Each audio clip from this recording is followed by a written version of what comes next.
Cecilovia, bacilka, Cecilka. A oni sa boja tých krúžkov, ako som vám hovoril.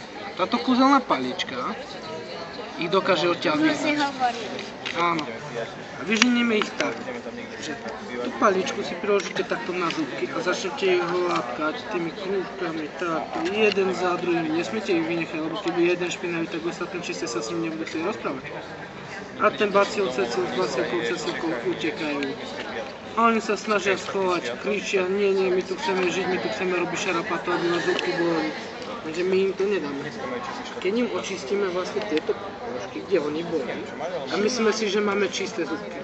Lenže oni zúbky čisté nemáme. Lebo oni sa schovali sem. No keď sa pozrieme do zrkadla, tak za zúbky nevidíme. Preto my vieme, že sú tam, musíme ich vyhnať aj odtiaľ. Sa neozvala. Takže kefku normálne položíme opäť na zubiaku zbunku a začneme zase vyhnať. A oni zrazu utekajú, bože, našli nás, utekáme.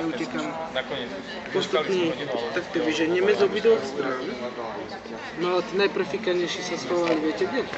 To je nakoniec ďalej, Teraz možno máme na sa nahnevať trochu, keď vám poviem. Viete, ako sa majú čistiť tieto zubky? Keď oni sa schovajú za to, tak si takto.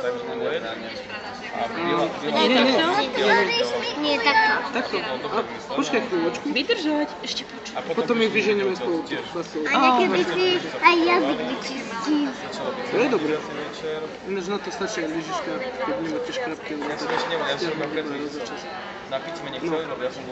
Keď sú schované tie basmy za tými zúbkami, tak my ich vyženieme takto ako medlo, že choďte von.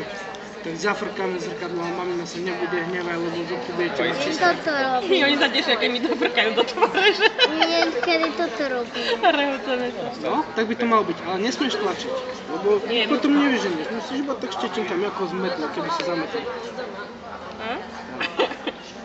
A keď už máme, tak chceme ich poslať, predsa len, že tak, my vás pošleme preč, odtiaľto z ústočiek, ale ešte jedni sa schovali, viete, za posledný zubok. Ten posledný zubok má špinavý chrbátik teraz, ale sa bojí. Takú paličku úzku, čo si dáva medzi zuby. No to keď budete starší, tak budete mať tiež. Mamina môže. Som smedný. No, a chrbátik toho posledného zubka je strašne smutný, lebo všetky sú čistúčké, krásne, akurát on je očistený. Tak nesmieme na ňo zabudnúť a takto po chrbátiku pošúchať. A keď už sme všetkých bacilov dostali sem, na tie plošky, ktoré my žijeme a papáme ušteky a sladkosti, tak ich pošleme vlakom preč. Takto budeme taký vlačík robiť po tých ploškách. A oni odídu. Potom máme zdravé ústočka, zubky, ktoré nás nebolia, nevypadnú nám a nemáme kazy, nemusíme sa bať chodiť ku zubárovi, môžeme sa usmievať.